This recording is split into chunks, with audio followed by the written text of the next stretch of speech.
Vamos lá.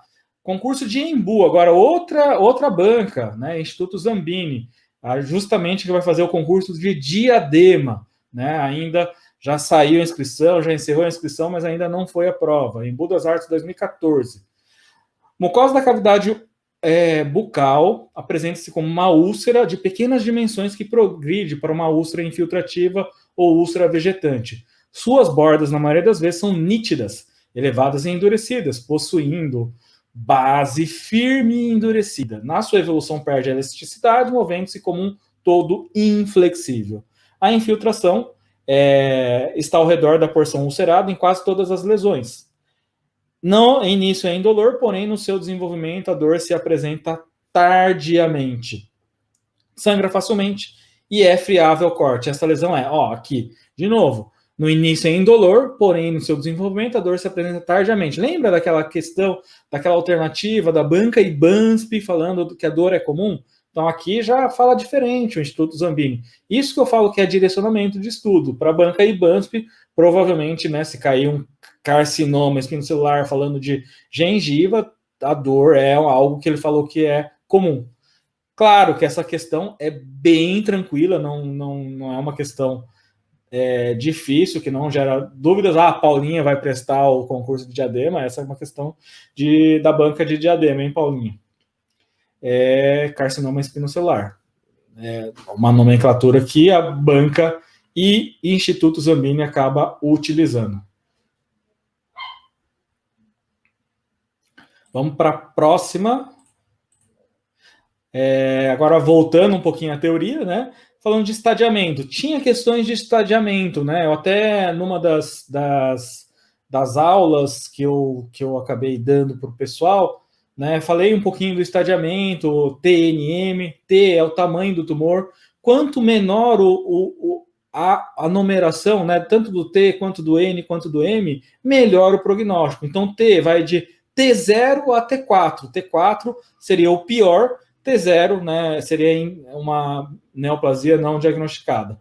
N0 até N2, sendo quanto menor o número, melhor o prognóstico. E M só tem ou M0 ou M1, né, ou ausência ou MX, né, que não foi possível diagnosticar. Mas ou M0, ausência de metástase, e M1, metástase à distância. Esse estadiamento serve para quê? Para acompanhamento do paciente, serve para o paciente, né, saber essa questão de evolução também do processo do desenvolvimento do carcinoma. Por quê? Se o paciente, eu atendo esse paciente hoje, no dia 6 de novembro de 2020, aí o cirurgião de cabeça e pescoço recebe esse paciente no dia 6 de dezembro, daqui a um mês, ele muda o estadiamento, o cirurgião sabe que essa neoplasia está tendo um comportamento agressivo. Né? Se ela está estável, é uma neoplasia que tem um comportamento menos agressivo. Então serve como para escolher a forma de tratamento, serve também para acompanhamento, saber essa questão de agressividade, maior agressividade ou menor agressividade. Tem algumas questões, quem vai prestar a VUNESP, principalmente, né, tinha algumas questões referentes a, ele falava do T3, o que significa T3, N0, né, M1, por exemplo, né? Então, existem algumas questões, principalmente na VUNESP, quem for prestar concurso de Piracicaba e Marília, é importante dar uma revisada nesse assunto. A Keren está pedindo a resposta da questão anterior, carcinoma espinocelular, Keren. Instituto Zambini, carcinoma espinocelular. Boa noite, Sérgio, tudo bom? Só tentando discutir um pouquinho mais essa questão, né? Eu acabei passando rápido, né?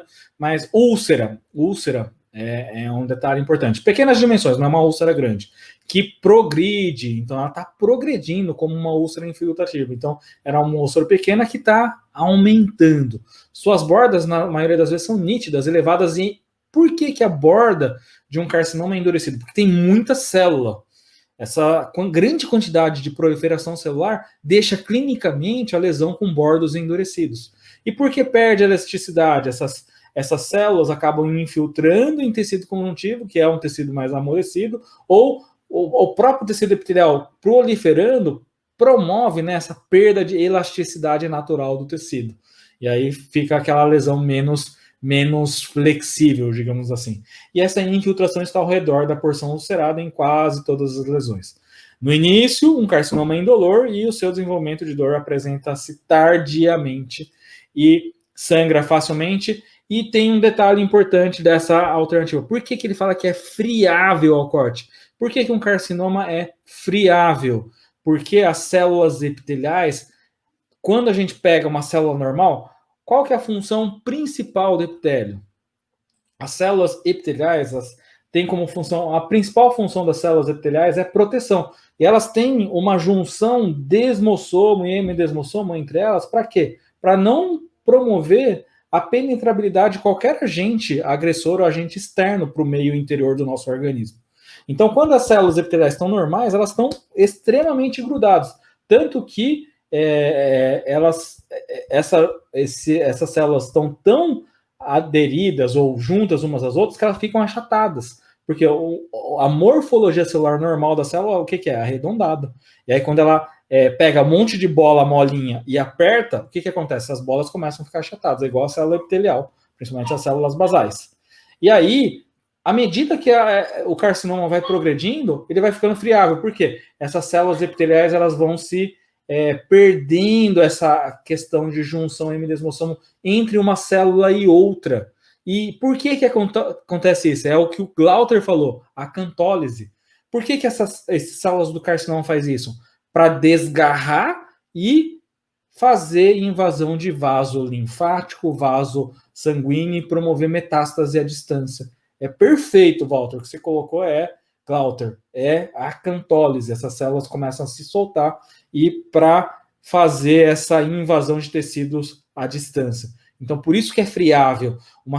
Quando a gente vai fazer um carcinoma, a gente não consegue suturar depois. Porque quando a gente coloca o fio de sutura dentro da lesão do carcinoma, ela já acaba soltando, aquelas células acabam abrindo, porque justamente pela friabilidade, justamente porque microscopicamente essas células estão se soltando umas das outras para poder, acabar progredindo em relação a vasos linfáticos ou vasos sanguíneos. Essa é a explicação. Eu amo essa característica microscópica, porque quando a gente enxerga microscopicamente e sabe, né, o que está acontecendo e vê clinicamente que é friável e entende, é lindo demais, né? Fica muito rico esse entendimento.